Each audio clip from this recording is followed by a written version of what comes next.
স্বামী বিবেকানন্দের সম্বন্ধে কিছু কথা। স্বামীজি নিজেকে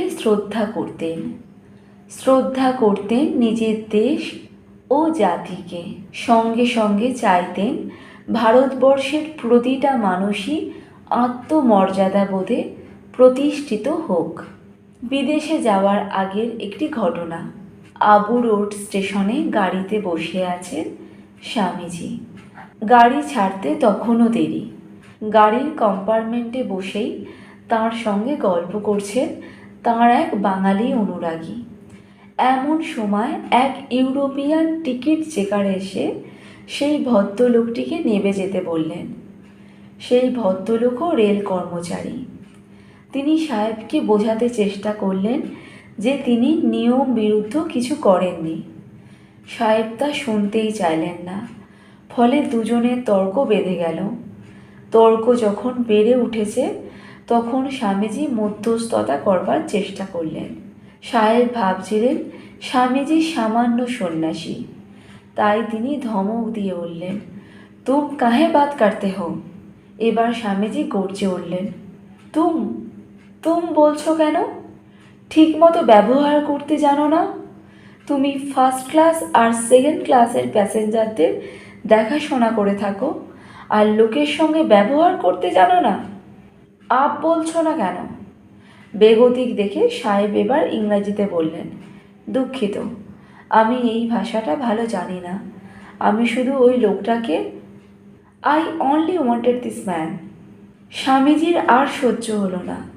কথা শেষ করতে না দিয়ে তিনি তীব্র কণ্ঠে বলে উঠলেন, তুমি এই বললে হিন্দি ভাষাটা ভালো জানো না। এখন দেখছি তুমি তোমার নিজের ভাষাটাও ভালো জানো না। লোকটা বলছো কাকে? উনি একজন ভদ্রলোক। স্বামীজি সাহেবটিকে বললেন যে তার দুর্ব্যবহারের কথা তিনি তার ওপরওয়ালাকে জানাবে।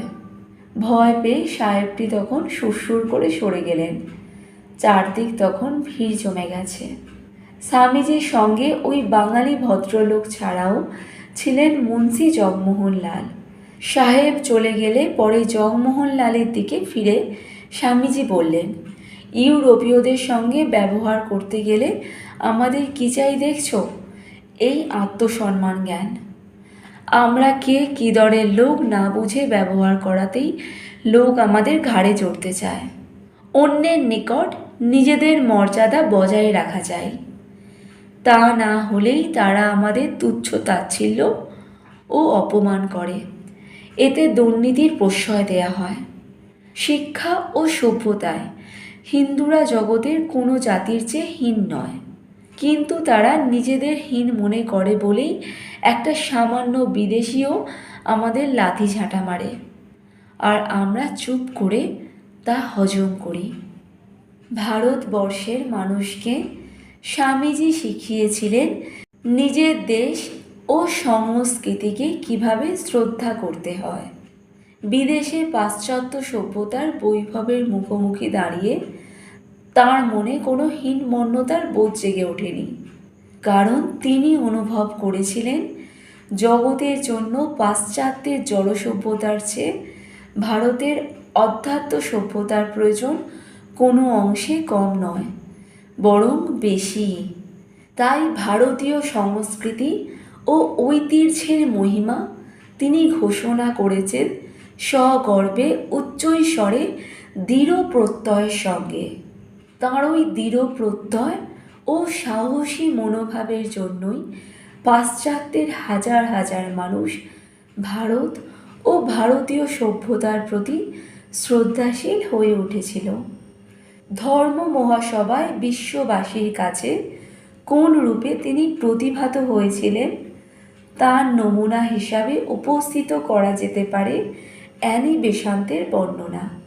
অ্যানি বেসান্ত বলেছেন, চিকাগোর ঘন আবহাওয়ার মধ্যে জ্বলন্ত ভারতীয় সূর্য, সিংহতুল্য গ্রীবা ও মস্তক, অন্তর্ভেদী দৃষ্টি, স্পন্দিত ওষ্ঠ, চকিত দ্রুত গতি, কমলা ও হলুদ রঙের পোশাকে পরমাশ্চর্য ব্যক্তিত্ব।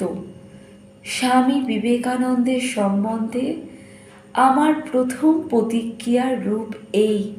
অ্যানি বেসান্ত বলেছেন, ধর্ম মহাসভার প্রতিনিধিদের জন্য নির্দিষ্ট কক্ষে যখন আমি তাকে প্রথম দেখলাম, সন্ন্যাসী তার পরিচয় নিশ্চয়ই, কিন্তু সৈনিক সন্ন্যাসী তিনি।